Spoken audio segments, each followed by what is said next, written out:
जल्दी चलिए, देखिए आपके घर के बाहर एम्बुलेंस आई है। गायत्री भागती हुई दरवाजे पर आती है। तभी उसकी बहू चांदनी को एम्बुलेंस से बाहर लाया जाता है।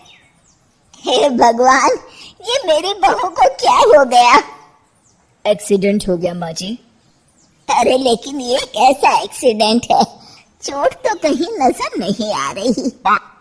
अरे माँ जी, दिमाग में अंदरूनी चोट लगी है और ये अपनी याददाश्त खो बैठी है।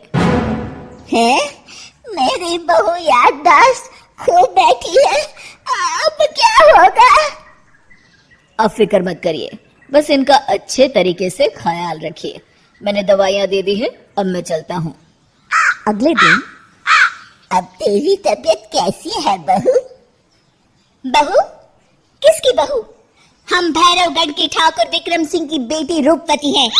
हम एक राजकुमारी हैं और तुम हमारी दासी हो बुढ़िया। अरे बेटा विशाल, बहू कैसी बहकी बातें कर रही है। अरे कुछ मत पूछो माँ, रात को मुझसे अपने पैर दबा रही थी। सर पर चोट लगने की वजह से इसका दिमाग पूरी तरह खराब हो गया है और ये अपने आप को राजकुमारी समझ रही है। तभी वहाँ चांदनी आ जाती है। तुम दोनों यहाँ क्या खुसुर फुसुर कर रहे हो? कहीं तुम दोनों मिलकर हमारे खिलाफ कोई षड्यंत्र तो नहीं रच रहे हो? हम तुम्हारा सर तलवार से उड़वा देंगे, समझे?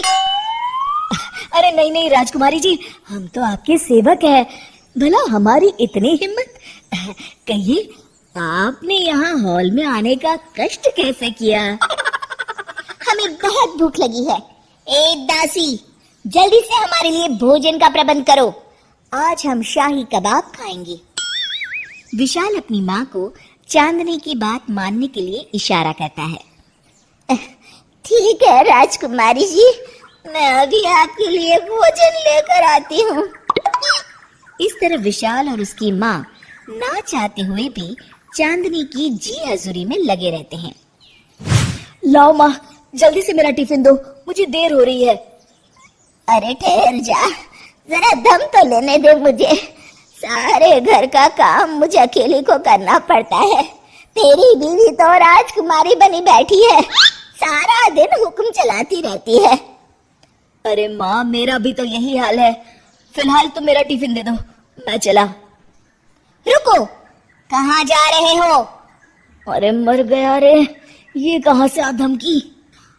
आज हमारा जुहू चौपाटी घूमने का मूड है और हमें अपने लिए नई साड़ियाँ भी खरीदनी है। चलो जल्दी से अपना वाहन निकालो और हमें ले चलो। अरे अब तो मैं गया काम से।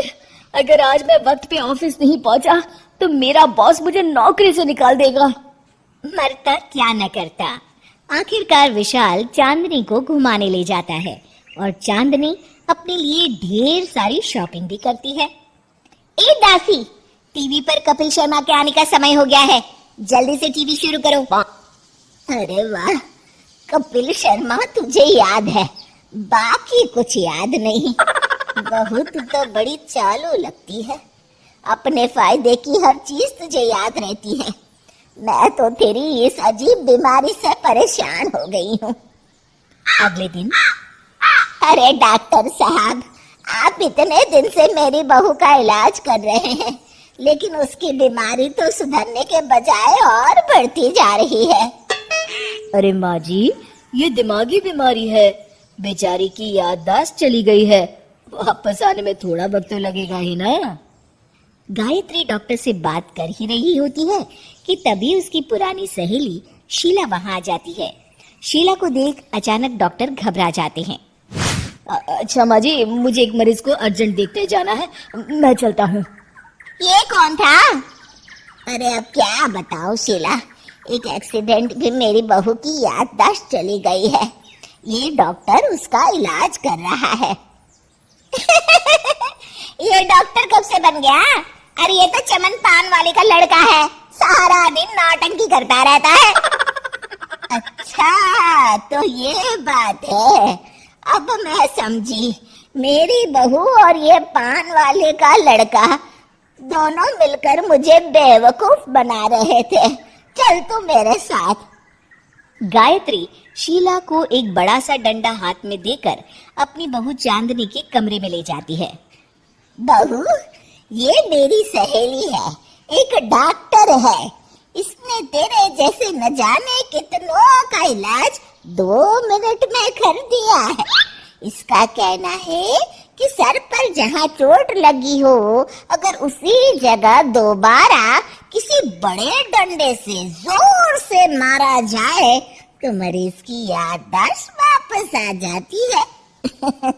देख, हम डंडा भी लाए हैं। अपनी सास की बातें सुनकर और हाथ में बड़ा डंडा देख चांदनी घबरा जाती है। अरे बाप रे, मैं तो फंस गई। इस डंडे की एक बार की वार से ही मैं तो चारों खाने चित हो जाऊंगी। अब क्या करूं, क्या करूं, क्या करूं? लेकिन गायत्री, डंडा सर पर ठीक उसी जगह लगना चाहिए जहाँ चोट लगी है। अरे तू चिंता मत कर, 2-4 बार मारूंगी तो एक बार तो सही जगह लग ही जाएगा ना। चल बहू, तैयार हो जा। अरे नहीं नहीं माँ जी, मुझे मत मारिए। दरअसल घर के काम करने से बचने के लिए मैंने ये सब नाटक किया था। मुझे माफ कर दीजिए, मैं कान पकड़ती हूँ। दोबारा ऐसी गलती कभी नहीं करूंगी।